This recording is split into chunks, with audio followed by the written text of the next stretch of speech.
ഇതിന് മുമ്പ് 3 സിനിമകൾ തമിഴിൽ ചെയ്തിട്ടുണ്ട്. ഞാനത് നേരത്തെ പറഞ്ഞിരുന്നു. ഉലോഹം, കൊള്ളൈക്കാരൻ, ആയ വടസുട്ട കഥ. ഈ 3 സിനിമകളും ഇറങ്ങിയിട്ടില്ല. അതിൽ ആയ വടസുട്ട കഥ റിലീസായി. പക്ഷെ അത് 3 ദിവസവും 4 ദിവസവും കൊണ്ട് ചെന്നൈയിൽ 1-2 തിയേറ്ററിലാണ്, ചെന്നൈയിൽ മാത്രം ആണ് അത് കളിക്കപ്പെട്ടത്. അത് ഞങ്ങൾ ഈ തിയേറ്റർ ലാബിൽ പഠിച്ച ആ ബാച്ചിലെ പിള്ളേരിൽ ഒരു പയ്യൻ രാഷ്ട്രീയത്തിലേക്കുള്ള വലിയൊരാളുടെ മകനാണ്. അപ്പോൾ അവൻ പ്രൊഡ്യൂസ് ചെയ്തിട്ട് അവൻ നായകനായിട്ടുള്ള ഒരു സിനിമയാണ് ഈ ആയവട സുട്ട കഥ എന്ന് പറയുന്നത്. അപ്പോൾ അതിനകത്തൊരു കോമഡി വില്ലൻ ക്യാരക്ടറാണ് ചെയ്തിട്ടുള്ളത്. അപ്പോൾ ആ സിനിമ അത് വാഷ് ഔട്ടായിപ്പോയി, അത് ഒന്നും തന്നെ ആയില്ല. പിന്നെ ഉള്ളത് കൊള്ളൈക്കാരൻ എന്ന് പറഞ്ഞ സിനിമ. അത് പെപ്സി വിജയൻ എന്ന് പറഞ്ഞ ഫൈറ്റ് മാസ്റ്ററുടെ മകൻ നായകനായ ഒരു സിനിമയാണ്. അതും വെളിച്ചം കണ്ടില്ല. പിന്നെ ഉലോഹം ഏറ്റവും ആദ്യം ചെയ്ത ഈ തിയേറ്റർ ലാബിൽ നിന്ന് തന്നെ ഓഡിഷൻ ചെയ്തെടുത്ത ആ സിനിമയും പകുതിക്ക് വെച്ച് നിന്നുപോയി. അപ്പോൾ ഇതിനിടയ്ക്കൊക്കെ ഈ കൂട്ടുകാരോട് ഇത് വിളിച്ച് പറഞ്ഞ് നമ്മൾ ഈ നാണം കെടുന്നതുകൊണ്ട് ഈ പരിപാടി അങ്ങ് നിർത്തി. പകുതി നമ്മൾ കുറേ കാര്യങ്ങൾ അനുഭവിച്ച് വരുമ്പോൾ നമുക്കൊരു പക്വത തന്നെ ഉണ്ടാവുമല്ലോ. അപ്പോൾ ഈ വിഷയത്തിലൊരു പക്വത വന്നു. ഇനി സ്ക്രീനിൽ കണ്ടിട്ട് പറഞ്ഞാൽ മതി എന്നുള്ളൊരു തീരുമാനത്തിലെത്തി. അപ്പോൾ അതുകൊണ്ട് തന്നെ രാജരവി സാറിൻ്റെ ഓഫീസിൽ പോകുന്ന കാര്യവും ഇത്തരം കാര്യങ്ങളൊന്നും ആരോടും അങ്ങനെ വലിയ കാര്യമായിട്ട് ഷെയർ ചെയ്യുന്നൊന്നുമില്ല. അപ്പോൾ സുജിത്ത് തന്നെ വിട്ടു. അത് കഴിഞ്ഞ് പിന്നെ എന്നെ വിളിപ്പിച്ചിട്ട് പിന്നെ ഞാൻ പോകുമ്പോൾ കാണുന്നത് ഈ ഫോട്ടോൻ്റെ താഴെ ബാലൻ എന്നെഴുതിയിട്ടുണ്ട്.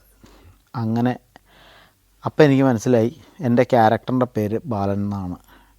വിനായകൻ ചെയ്യുന്ന ഗംഗ എന്ന കഥാപാത്രത്തിൻ്റെ ചേട്ടനാണ്. പിന്നെ എന്നോട് സുജിത്ത് വന്നിട്ട് പറഞ്ഞു, നമ്മൾ പരിപാടി തുടങ്ങണം, നിങ്ങൾ സെറ്റായിട്ടുണ്ട് എന്ന് പറഞ്ഞ് ഷൂട്ട് തുടങ്ങിയപ്പോൾ രാജേട്ടൻ അങ്ങനെ കാര്യങ്ങൾ പറഞ്ഞ പണി ബാക്കിയൊക്കെ സുജിത്ത് പറയും എന്ന് പറഞ്ഞു. അപ്പോൾ ഒരു പ്രോപ്പറായിട്ട് സ്ക്രിപ്റ്റ് തരലോ അല്ലെങ്കിൽ ഈ പറഞ്ഞ കഥ പറയലോ ഒന്നുമില്ല. നമ്മൾ എടുക്കാൻ പോകുന്നതിന് മുമ്പോ അല്ലെങ്കിൽ ഇടയ്ക്കും തലയ്ക്കൊക്കെയാണ് കാര്യങ്ങൾ പറയുന്നത്. അപ്പോൾ അവിടെ ഷൂട്ട് നടക്കുമ്പോൾ എന്നെ സുജിത്ത് ഒരു ദിവസം വിളിച്ചിട്ട് പറഞ്ഞു, ബായി എവിടെയാണെന്ന് ചോദിച്ചു. ഞാൻ പറഞ്ഞു തൃപ്പൂണിത്തുറയുണ്ട്, ഒന്ന് കടവന്തറ വരാൻ പറ്റുമോ എന്ന് ചോദിച്ചു. ഞാൻ വരാമെന്ന് പറഞ്ഞു. ഇവിടെ ഷൂട്ട് നടക്കുന്നുണ്ട്, വിനായകൻ ചേട്ടൻ നല്ല തെറിച്ച് ഭയങ്കര എനർജറ്റിക്കായിട്ടൊരു സാധനം ചെയ്തുകൊണ്ടിരിക്കുകയാണ്, അപ്പോൾ അത് കണ്ടു കഴിഞ്ഞാൽ അതിൻ്റെ ഒരു വൈബ് കിട്ടും എന്ന് പറഞ്ഞു. ഞാൻ അങ്ങനെ ചെല്ലുമ്പോൾ വിനായകൻ ചേട്ടൻ ചെയ്യുന്ന ഒരു സീൻ എന്ന് പറയുന്നത്, ഫസ്റ്റ് വിനായകൻ ചേട്ടനെ കാണിക്കുന്ന സീനുണ്ടല്ലോ, ആ ഒരു ഓടി വന്നിട്ട് അടുക്കളയിൽ കയറിയിട്ട് മറ്റേ വാളും ഇതൊക്കെ എടുത്ത് കത്തിയെടുത്ത് ഇവിടെ വെച്ച് കണ്ണാടിയിൽ ഇങ്ങനെ നോക്കിയിട്ട് നടന്നു പോകുന്നു, തിരിഞ്ഞ് അച്ഛനെ നോക്കുന്നു. ആ സാധനമാണ് ചെയ്യുന്നത്. അദ്ദേഹം മദ്യപിച്ചിട്ടുണ്ടോ എന്താണെന്നറിയില്ല, പക്ഷെ അദ്ദേഹം വേറെ ഒരു ഇതിലായിരുന്നു. എന്താ പറയുക, ഭയങ്കര ത്രസിച്ച് നിൽക്കുക എന്ന് പറയില്ലേ, അങ്ങനത്തെ ഒരു എനർജിയിൽ ഭയങ്കര ഒച്ചയ്ക്ക് ലൗഡായിട്ട് വർത്തമാനം പറയലും ഇതൊക്കെ ആയിട്ട് കയ്യിൽ നിന്ന് പോയ ലെവലിൽ ഇങ്ങനെ നിൽക്കുകയാണ്. അപ്പോൾ എന്നെ കൊണ്ടുപോയിട്ട് പരിചയപ്പെടുത്തി, ഇത് ബാലൻ ക്യാരക്ടർ ചെയ്യുന്നതെന്ന് പറഞ്ഞു. അപ്പോൾ ഞാൻ ഭയങ്കര ഇങ്ങനെ ഒതുങ്ങിക്കൂടി പേടിച്ച് ഇങ്ങനെ ഇരിക്കുക. അപ്പോൾ പിന്നെ പുള്ളി കുറേ ഇയാളൊറ്റരുത്തം കാരണമാണ് ഇതെല്ലാം ഉണ്ടായത്. ആ സിനിമയായിട്ട് കണക്ട് ചെയ്ത് കുറേ വർത്തമാനം, ബാലാ നീ ഒറ്റൊരുത്തം കാരണമാണ് പന്നി എന്നൊക്കെ പറഞ്ഞിട്ട്. അപ്പം ഞാനിങ്ങനെ വിറക്കി കിടന്നിട്ട് പറഞ്ഞ വേറെ കുറേ വേടുകളൊക്കെ ഉണ്ട്. വിനായകൻ ചേട്ടനൊരു കഥാപാത്രം തന്നെയാണ് വിനായകൻ ചേട്ടൻ. അപ്പോൾ എനിക്ക് ഈ മദ്യത്തിൻ്റെ മണമൊന്നും കിട്ടിയില്ല കേട്ടോ, പക്ഷേ മദ്യമാണോ എന്താണോ എന്ന് തോന്നുന്ന രീതിയിൽ, അതായത് ഒരു സാധാരണ നടന്മാർ കാണുന്ന പോലെ ആക്ഷൻ പറയുമ്പോൾ പോയി അഭിനയിക്കുക അതല്ല, അതായിട്ടങ്ങനെ നിൽക്കുകയാണ്. എന്നിട്ട് ഈ ക്ലാവർ കട്ട ഉണ്ടല്ലോ, ക്ലാവർ കട്ട അറിയാമല്ലോ, അപ്പോൾ അത് ഇങ്ങനെ ഈ വീടിൻ്റെ ചെളിയാണ് അവിടെ. അപ്പോൾ ഈ ക്ലാവർ കട്ട ഇങ്ങനെ വെച്ചേക്കുക, ഓടി വരുന്ന സ്പീഡെന്ന് പറഞ്ഞാൽ അത്യാവശ്യം നല്ല സ്പീഡാണ്. അപ്പോൾ ബോഡി നല്ല വെയിറ്റ് ഇട്ടിട്ടുണ്ട് വിനായകൻ ചേട്ടൻ. ഈ വെയിറ്റുള്ള ബോഡി വെച്ചിട്ടാണ് ഈ ഓടി വരുന്നത്. ഓടി ഈ കട്ടയിൽ കൂടി പടപടാന്ന് കയറി അകത്തേക്ക് കയറണം. അപ്പം ഞാനിങ്ങനെ ആലോചിക്കുകയാണ്, ഈ പുള്ളി ഇങ്ങനെ കയ്യിൽ നിന്ന് വിട്ട് നിൽക്കുന്ന ലെവലിൽ നിൽക്കുന്ന ആൾ എങ്ങനെയാണ് ഈ സാധനം ചെയ്യാൻ പോകുന്നത്, ഇതൊരു 10-15 ടേക്ക് പോവും, എന്തെങ്കിലും അപകടമൊക്കെ ഇവിടെ കാണേണ്ട വരും എന്നുള്ള രീതിയിൽ ഇങ്ങനെ കയ്യും കെട്ടി ഇങ്ങനെ നോക്കി നിൽക്കുക. ഫസ്റ്റ് ടേക്ക് ഓക്കെയാണ്. അപ്പോഴൊന്ന് ഓടി ആ മരണപ്പാച്ചിൽ കണ്ടറിയാം, വേറെ ഒന്നും പറയണ്ട, വേറെ ആ സിനിമയുടെ കഥയൊന്നും കേൾക്കണ്ട, അതിന് മുമ്പ് നടന്നതോ നടക്കാൻ പോണോ ഒന്നും കണ്ട, ആ ഒരൊറ്റ സീൻ കണ്ടാൽ മതി ആ കഥാപാത്രം എന്താണെന്ന് മനസ്സിലാവുന്ന രീതിയിലായിരുന്നു ആ പ്രകടനം. ഊട്ടി തെറിച്ച് വരുന്നു, അവിടെ ഇവിടെയൊക്കെ തപ്പുന്നു, എന്നിട്ട് എടുക്കണ്ടോ താനൊന്നും ഫോൺ എടുക്കണ്ട, തനിക്കൊക്കെ വേണ്ടിയേ ഗംഗ കുറേ പണി നടത്തി, ആ ഡയലോഗ് പറയുന്ന ഞാൻ സാഷ്ടാംഗം വീണു മനസ്സുകൊണ്ട് നടനെ നമിച്ചു. ഇത് കഴിഞ്ഞിട്ട് പിന്നീട് കാണുമ്പോൾ അദ്ദേഹം വളരെ കാമാണ്, കൂളാണ്, ഈ പറഞ്ഞ ഒരു പരിപാടിയില്ല, എന്താ ഒച്ചപ്പാടും ബഹളമില്ല. പിന്നീട് സ്നേഹത്തോടെ തന്നെ സംസാരിക്കുകയും എന്തൊക്കെയാണ് ചെയ്തിരുന്നത് എന്നൊക്കെ ചോദിച്ച് അങ്ങനെ പോയി. അങ്ങനെ പിന്നെ എൻ്റെ ഡേറ്റ് ആവാൻ വേണ്ടിയിട്ട് എന്നെ ഷൂട്ടിങ്ങിന് എന്ന് വിളിക്കും എന്നുള്ള പ്രതീക്ഷയോടെ കൂടി പോകുന്നു. അതിനിടയ്ക്ക് അപ്പോൾ മദ്രാസിലെ പരിപാടിയൊന്ന് ബ്രേക്ക് ചെയ്തിട്ട് ഇവിടെ തന്നെ നിൽക്കുകയാണ്. ഇതിനിടയ്ക്ക് വീട്ടിലാണ് ഈ ദാരിദ്ര്യം പ്രശ്നങ്ങളുണ്ട്, അതേപോലെ കള്ളുകൂടിയൊന്നും അങ്ങനെ പാടെ നിന്നിട്ടില്ല, പക്ഷേ ഡെയിലി അടി എന്നൊക്കെ മോചിതനായി. അങ്ങനെ ആ ഒരു വല്ലാത്ത ഒരു ജീവിതത്തിൽ നിന്നൊക്കെ ഒന്ന് കരകയറിയിട്ടുണ്ട്. അങ്ങനെ എന്നെ വിളിക്കുന്ന ദിവസത്തിന് വേണ്ടിയിട്ട് ഞാൻ കാത്തിരിപ്പ് തുടങ്ങി. അപ്പോഴും ഈ പറഞ്ഞ പോലെ ഈ കൊട്ടിഘോഷിക്കലില്ല, ആ പക്വതയൊക്കെ വന്നു, അങ്ങനെ പോകുന്നു. അപ്പോൾ എന്നെ വിളിച്ചു, ഇടയ്ക്കിടയ്ക്ക് അപ്പോൾ വിളി വരാറുണ്ട്, കോസ്റ്റ്യൂമിൻ്റെ അളവ് നോക്കുക, ചെരുപ്പിൻ്റെ അളവ് എന്താണെന്ന് ചോദിക്കുക, അങ്ങനെ വിളിക്കുക. അങ്ങനെ ഒരു ദിവസം വിളിച്ചിട്ട് മേക്കപ്പ് ടെസ്റ്റിന് വിളിച്ചു. അപ്പോൾ അവിടെ റോഷൻ ചിറ്റൂർ അദ്ദേഹമാണ് മേക്കപ്പ് ചെയ്യണം. അപ്പോൾ റോഷൻ ചേട്ടനെ വിളിച്ചിട്ട് അപ്പോൾ മുടി താടി വെട്ടണ്ടെന്ന് പറഞ്ഞു. പിന്നെ ബോഡി വേറെ കുറച്ച് കഥകളുണ്ട്. എനിക്ക് ആ സമയത്ത് ഇത്തിരി വണ്ണമുണ്ട്, കുറച്ച് വയറുണ്ട്. അപ്പോൾ എന്നോട് രാജുവേട്ടൻ പറഞ്ഞു ഫസ്റ്റ് എടുക്കാൻ പോകുന്നത് ചെറുപ്പകാലമാണ്, അപ്പോൾ 2 പ്രായമുണ്ട്, 2 പ്രായമുണ്ട്, അപ്പോൾ അത്യാവശ്യം വണ്ണം കുറയ്ക്കണമെന്ന് പറഞ്ഞിട്ടുണ്ടായിരുന്നു. അപ്പോൾ വണ്ണം കുറയ്ക്കാനായിട്ട് ജിമ്മിൽ പോയിട്ടുള്ള വണ്ണം കുറയ്ക്കലല്ല വേണ്ടത്, നന്നായിട്ട് പണിയെടുത്തിട്ടുള്ള ആ പഴയ പുലയ സമുദായത്തിലൊക്കെ ഉള്ള ആളുകളുടെ ഒരു ബോഡി ലാംഗ്വേജ് ഉണ്ടല്ലോ, അത് അദ്ദേഹം ഉപയോഗിച്ച വാക്കല്ല, അദ്ദേഹം അങ്ങനെ ഉപയോഗിച്ചിട്ടില്ല. അദ്ദേഹം പറഞ്ഞത് വെച്ചിട്ട് എനിക്ക് ഫീൽ ചെയ്തത്, ഞാൻ ജീവിച്ചു വളർന്നത് അത്തരം ആളുകളുടെ കൂടെ ആയതുകൊണ്ട് എനിക്ക് പെട്ടെന്ന് അവരെ എനിക്ക് കിട്ടിയത് കൊണ്ട് ഞാൻ അങ്ങനെ പറയുന്നു എന്ന് മാത്രമേ ഉള്ളൂ. അപ്പോൾ ജിമ്മിൽ പോയിട്ടുള്ള അങ്ങനത്തെ 6 പാക്ക് വിങ്സ് അതൊന്നും അങ്ങനെ ചാടിക്കലല്ല ഞാൻ ഉദ്ദേശിച്ചത്.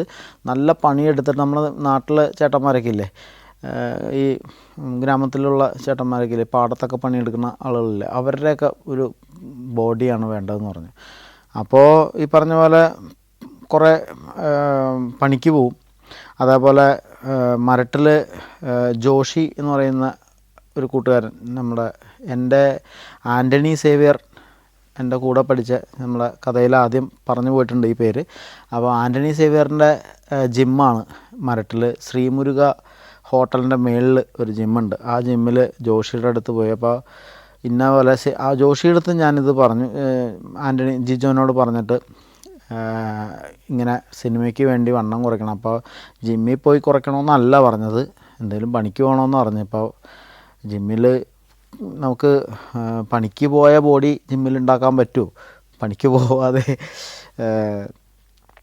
അപ്പോൾ ജോഷി അടുത്ത് പോയി കാര്യം പറഞ്ഞു, ഇന്ന പോലെയാണെന്ന് പറഞ്ഞു. അപ്പോൾ ജോഷി അതിന് വേണ്ട രീതിയിൽ, അതായത് അങ്ങനെ ഒരു എന്താ പറയുക, ജിമ്മന്മാരുടെ ആ ഒരു സാധനം വരാതെ ഒരു കൂലിപ്പണിക്കാരൻ്റെ ബോഡി ഷേപ്പ് എങ്ങനെ ഉണ്ടാക്കാം, ഈ വയറ് ആദ്യം കളഞ്ഞാലേ അത് കൃത്യമാവുള്ളൂ. അപ്പോൾ അതിന് വേണ്ടിയിട്ടുള്ള പണികൾ ചെയ്യാം. പിന്നെ ഫീസ് കൊടുക്കാനൊന്നും കാര്യമായിട്ടൊന്നല്ല ഇല്ല, അപ്പോൾ അത് പിന്നീട് തരാം എന്നുള്ള രീതിയിലാണ്. അങ്ങനെ ജോഷി ആശാനാണ് എൻ്റെ ശരീരം ഈ കമ്മട്ടിപ്പാടം ബാലന് വേണ്ട ശരീരമാക്കി മാറ്റിത്തരാൻ ഒരു കോൺട്രിബ്യൂഷൻ, ഒരു സംഭാവന ചെയ്ത ആൾ. എനിക്ക് തോന്നണ ഈ പല ഇൻ്റർവ്യൂസിലും പല ചെറിയ ചെറിയ കാര്യങ്ങൾ വിട്ടുപോകാറുണ്ട്. ഇപ്പോൾ ഇവിടെയാണ് ഇങ്ങനെ ഇങ്ങനെ ആലോചിച്ച് പറയാനുള്ള സമയം കിട്ടണേ. അപ്പോൾ അതുകൊണ്ട് തന്നെ ജോഷിയുടെ പേര് ഇതുവരെ എവിടെയും പറഞ്ഞിട്ടില്ല. ജോഷി ഒരുപാട് എന്നെ ഹെൽപ്പ് ചെയ്തിട്ടുള്ള ആളാണ് ഈ കാര്യത്തിന്. അതേപോലെ ജിജോ, എല്ലാവരും, കുറേ കൂട്ടുകാരുണ്ട്. Malaysia, Thailand, Tanzania, China. Sancharam volume number 12. Full HD-യിലുള്ള ഈ അപൂർവ ദൃശ്യയാത്രാ വിവരണ ശേഖരം സ്വന്തമാക്കാൻ 99544422 എന്ന നമ്പറിലേക്ക് സഞ്ചാരം എന്ന് SMS ചെയ്യൂ. പിന്നെ വിളിച്ച് ഈ മേക്കപ്പ് ടെസ്റ്റിലേക്ക് കയറുകയാണ്. മേക്കപ്പ് ടെസ്റ്റിലേക്ക് കയറിയിട്ട് സിനിമയിൽ വരുമ്പോൾ നമ്മൾ സുന്ദരനാവുക, നല്ല സുന്ദരിമാർ നമുക്ക് പേരായി വരിക, പിന്നെ ആ സിനിമ ഹിറ്റായി നമ്മളൊരു താരമാവുക, സ്റ്റാറാവുക, സൂപ്പർ സ്റ്റാർ ആവുക, അതൊക്കെ എല്ലാവർക്കും സ്വപ്നം കാണാൻ നമ്മൾ പരിമിതികൾ വെക്കാറില്ലല്ലോ. സ്വപ്നം നമ്മുടെ അവകാശപ്പെട്ടതല്ലേ, നമ്മുടെ ഉറക്കത്തിൻ്റെ ഭാഗമായിട്ടുള്ളതല്ലേ, അതിൽ പണം മുടക്കൊന്നുമില്ല. അപ്പോൾ അങ്ങനെ സ്വപ്നം കണ്ടാണ് ഞാനും ഇരിക്കുന്നത്. എനിക്കും അങ്ങനത്തെ കൊതികളൊക്കെ ഉണ്ട്. ഇത് നല്ല നടനാവണം, ക്യാരക്ടർ ആർട്ടിസ്റ്റുകൾ തന്നെയാണ് നമ്മുടെ റോൾ മോഡലൊക്കെ. പക്ഷെ എങ്കിലും ഇത്തരം സുഖങ്ങളൊക്കെ, ഈ പറഞ്ഞ നല്ല വീട്, കാറ്, കാശ്, ഇതൊക്കെ മോഹങ്ങളൊക്കെ ഉണ്ടായിരുന്നു. അപ്പോൾ കിട്ടുന്ന റോള് ഈ പറഞ്ഞ നമുക്ക് നായിക ഉണ്ടാവണം എന്നുള്ള ചാബല്യങ്ങളൊക്കെ, അല്ലെങ്കിൽ അങ്ങനത്തെ കൊതികളൊക്കെ ഉണ്ടായിരുന്നു. അപ്പോൾ ഇതിനകത്ത് മേക്കപ്പ് എന്ന് പറയുന്നത് ഒന്നും കൂടി ഡള്ള് ചെയ്തിട്ടുള്ളൊരു മേക്കപ്പാണ്. എന്നെ എൻ്റെ ഫസ്റ്റ് സിനിമ ഉലോഹത്തിൽ ഫസ്റ്റ് മേക്കപ്പ് ചെയ്യുന്നത് സാധാരണ നെറ്റിയിൽ ഒരു തമിഴിലായതുകൊണ്ട് കുറച്ച് ചടങ്ങുകളൊക്കെ ഉണ്ട്. മേക്കപ്പ് മാന് നമ്മൾ ഒരു ദക്ഷിണ കൊടുക്കും, അയാൾ കുറച്ച് നേരം പ്രാർത്ഥിച്ച് ഇങ്ങനെ ഇട്ടിട്ട് പുള്ളിയുടെ ഒരു ചരിത്രം പറയും. ഞാൻ ഫസ്റ്റ് മേക്കപ്പ് പണ്ണ ആർട്ടിസ്റ്റ് ഇവർ, എന്താ ശിവകാർത്തികേയൻ, ഇവരെന്ന് പറഞ്ഞാൽ കുറേ സ്റ്റാറുകളുടെ പേര്, നീ நல்லா വരുക അത് പറയുക എന്നൊക്കെ പറഞ്ഞ് കുറേ ഡയലോഗ് അടിക്കും. എന്ന് പറഞ്ഞ പോലെ എനിക്ക് ഫസ്റ്റ് മേക്കപ്പ് ചെയ്യുമ്പോൾ ഈ പുള്ളി എടുത്തിട്ട് പുള്ളിക്കൊരു സങ്കടം, ഈ മേക്കപ്പ് മാൻ. ഞാനപ്പോൾ കുറച്ച് പൈസ റെഡിയാക്കിയിട്ട് ദക്ഷിണ കൊടുത്തു, ഒരു 101 രൂപ ദക്ഷിണ കൊടുത്ത്. അപ്പോൾ പുള്ളി ആ ദക്ഷിണ വാങ്ങിച്ചിട്ട് ഇത് മറ്റേ നമുക്ക് മേക്കപ്പ് ചെയ്യണം. അപ്പോൾ ഇങ്ങനെ എടുത്തിട്ട് പുള്ളി ഇങ്ങനെ ആലോചിക്കുക. അപ്പോൾ ഞാൻ എന്നാ ഇല്ല முதல்ல மேக்கப் போடுறேன் എന്ന് പറഞ്ഞു.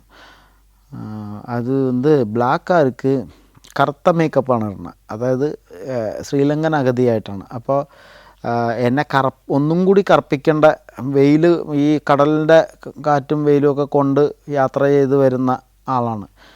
അപ്പോൾ പരവായില്ല നല്ല വരുവാന്ന് പറഞ്ഞിട്ട് പുള്ളി ഇട്ട് തന്ന കറുത്ത പൊട്ടാണ് ആദ്യമായിട്ട് സിനിമയിൽ. പക്ഷെ അതിന് മുമ്പ് ഈ പറഞ്ഞ മേക്കപ്പ് ചെയ്തിട്ടില്ല എങ്കിലും മധുമോഹൻ സാറിൻ്റെ ഒരു സീരിയലിൽ ഒരു 12-13 വയസ്സുള്ളപ്പോൾ ഒരു അലക്കുകാരൻ പയ്യനായിട്ട് ഋഷഭാബ അഭിനയിച്ചിട്ടുള്ള ഒരു സീരിയലിൽ ഒരു സീൻ ചെയ്തിട്ടുണ്ട്. ഞങ്ങളുടെ നാട്ടിൽ ഷൂട്ട് നടന്നപ്പോൾ ഫസ്റ്റ് ക്യാമറയുടെ മുമ്പിൽ നിൽക്കുന്ന അതാണ്. പിന്നെ അത് കഴിഞ്ഞിട്ട് അഭയവരദൻ എന്ന് പറയുന്നൊരു അയ്യപ്പ ഭക്തിഗാനം ചെയ്തപ്പോൾ സന്തോഷ് ചേട്ടൻ, എൻ്റെ ഒരു ആശാനും, ഞാൻ നന്നാവാൻ വേണ്ടിയിട്ട് ഒരുപാട് ആഗ്രഹിച്ചിട്ടുള്ള, ഞാനൊരു നടനായി കാണണമെന്ന് ഞാൻ ആഗ്രഹിച്ച അത്രയും തന്നെ ആഗ്രഹിച്ചിട്ടുള്ള എൻ്റെ ഒരു ഏറ്റവും അടുത്തൊരു സുഹൃത്തും ചേട്ടനും ഒക്കെയാണ് സന്തോഷ് കാർത്തികേയൻ. അതിൽ ഒരു അന്ധനായിട്ട് ഞാൻ അഭിനയിച്ചു. ആ അന്ധന അതും മേക്കപ്പ് ഇല്ല, വിത്തൗട്ട് മേക്കപ്പാണ്. അപ്പോൾ ആദ്യമായിട്ട് ഒരു മേക്കപ്പ് മാൻ മുഖത്ത് കൈവയ്ക്കുന്നത് ഈ ഉലോകം സിനിമയിലാണ്. അത് ഈ കറുത്ത പൊട്ട് തൊട്ടുകൊണ്ടാണ്. അങ്ങനെ അത് കഴിഞ്ഞ് പിന്നെ വരുന്നത് റോഷൻ ചേട്ടൻ്റെ മുമ്പിൽ കമ്മട്ടിപ്പാടത്തിലാണ്. അപ്പോൾ അവിടെ ഡൾ മേക്കപ്പാണ്. അത് കഴിഞ്ഞ് ഇതെല്ലാം മുടിയൊക്കെ ചീവി. അപ്പോൾ എന്താണെന്ന് വെച്ച് കഴിഞ്ഞാൽ എൻ്റെ ചെറുപ്പം ചെയ്യണം. 2 ചെറുപ്പമുണ്ട്. ചെറിയ ബാലനുണ്ട്, അതിൻ്റെ മേളിലുള്ളൊരു ബാലനുണ്ട്. പിന്നെ എൻ്റെ ഒരു എന്താ പറയുക, ഒരു 30 വയസ്സ് ആ തിയേറ്ററിൽ ഇടിയൊക്കെ കഴിഞ്ഞിട്ട്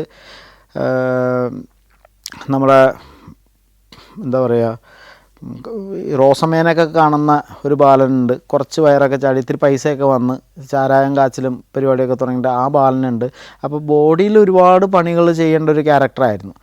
അപ്പോൾ പിന്നെ വിനായകൻ ചേട്ടന് ഈ 2-3 വേരിയേഷൻ ഉണ്ട്. അപ്പോൾ ഇവരെല്ലാവരും ഒരു ഛായയിലേക്ക് വരണം എന്ന് പറയുന്നത് ഇതിൻ്റെ കാസ്റ്റിങ്ങിൽ ഭയങ്കര പണി നടന്നിട്ടുള്ള കമ്മട്ടിപ്പാടത്തിൽ കോസ്റ്റ്യൂം അതേപോലെ അതിൻ്റെ ബാക്ക്ഗ്രൗണ്ട് മ്യൂസിക്കിനെ കുറിച്ചും അതിൽ പാട്ടുകൾക്ക് വേണ്ടിയിട്ടും ഒക്കെ ഒരു വലിയ വലിയ ടീമുകൾ വർക്ക് ചെയ്യും, ഒരു വലിയ ടീം വർക്ക് പുറകിൽ നടക്കുകയൊക്കെ ചെയ്തിട്ടുള്ളൊരു സിനിമയാണത്.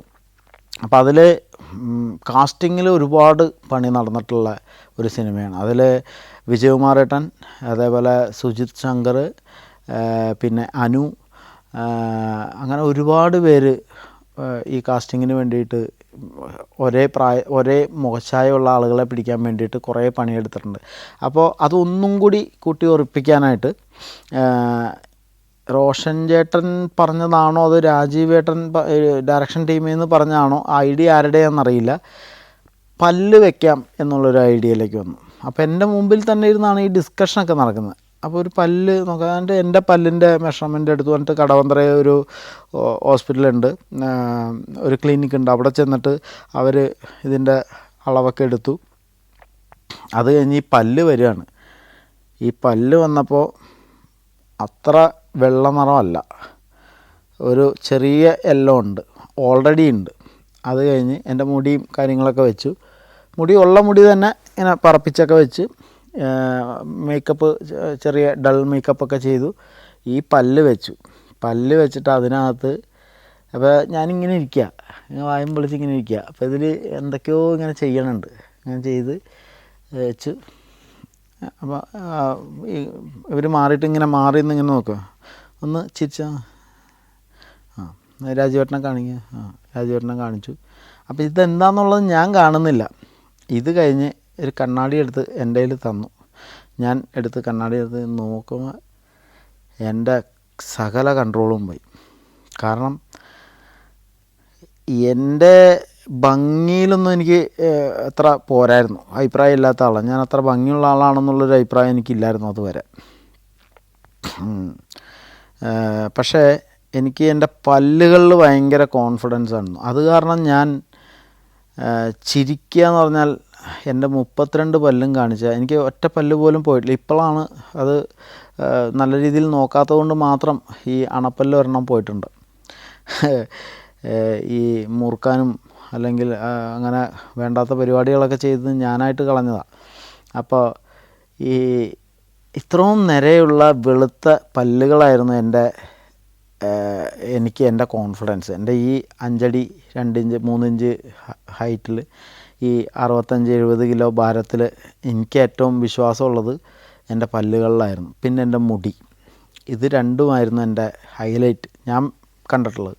അപ്പോൾ ഈ പല്ലങ്ങോട്ട് മാറി ഈ മഞ്ഞപ്പല്ലെന്ന് പറഞ്ഞു കഴിഞ്ഞാൽ ഒരുമാതിരി മഞ്ഞപ്പല്ല്, അതിങ്ങനെ പൊന്തി ഇങ്ങനെ നിൽക്കുകയാണ്. അപ്പോൾ എനിക്ക് വല്ലാതെ മനപ്രയാസമായി. ഇത് വയ്ക്കാൻ ഒട്ടും ഇഷ്ടമല്ലാത്തൊരു അവസ്ഥ. പക്ഷേ അഭിനയിച്ചേ പറ്റുള്ളൂ, വെച്ചേ പറ്റുള്ളൂ.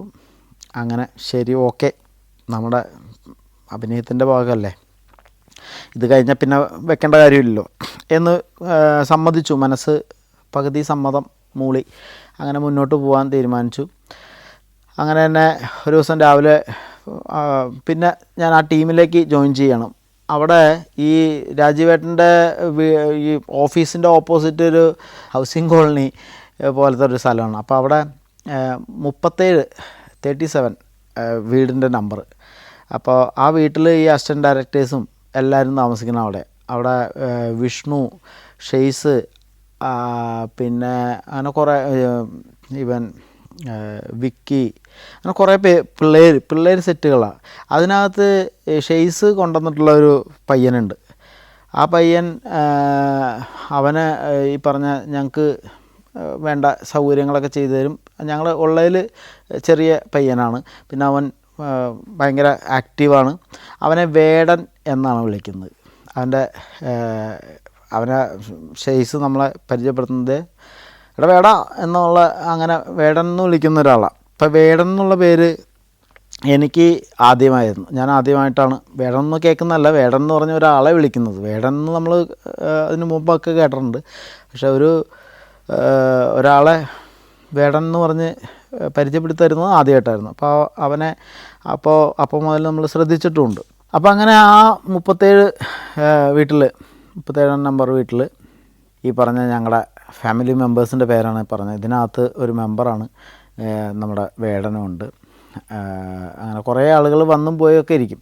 അപ്പോൾ എൻ്റെ ഷൂട്ട് തുടങ്ങിയിട്ടില്ല, എങ്കിലും ഞാൻ നേരത്തെ അവിടെ ജോയിൻ്റ് ആയിട്ടുണ്ട്. ഞാൻ ഏകദേശം ഒരു 6 മാസം മുമ്പേ ഞാൻ ഈ ടീമുമായിട്ട് അടുത്തു.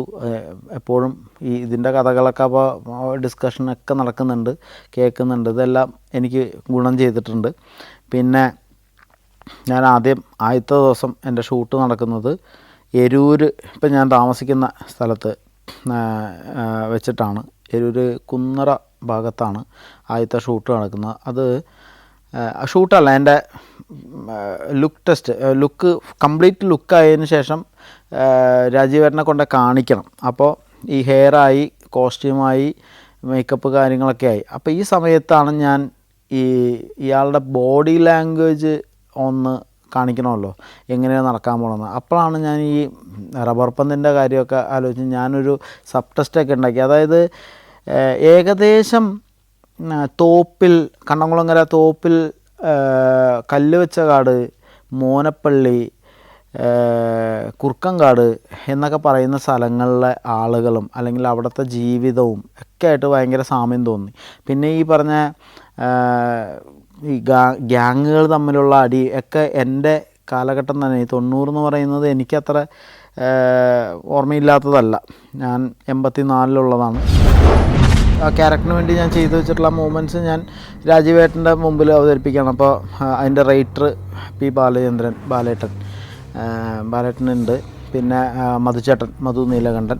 അപ്പോൾ അവരിരുന്ന് ഇങ്ങനെ രസകരമായിട്ട് അതിനെ എന്താ പറയുക, കൗതുകത്തോടെ ഒരു പുതിയ ആളുടെ, അതായത് എന്താ പറയുക, പുത്തനച്ചി എന്ന് പറയുന്ന പോലെ ഭയങ്കര ആ ഫ്രഷ്നെസ്സിൻ്റെ ഒരു ഇതുണ്ടല്ലോ, വന്ന് മുമ്പിൽ അങ്ങോട്ടും ഇങ്ങോട്ടൊക്കെ നടന്ന് കാണിക്കുന്നു. അപ്പോൾ കൊള്ളാടാ. അപ്പോൾ ബാലേട്ടൻ ഇങ്ങനെ പറയണം, കൊള്ളാടാ, നീ നന്നായിട്ട് ചെയ്യുന്നുണ്ട് എന്നൊക്കെ പറഞ്ഞു.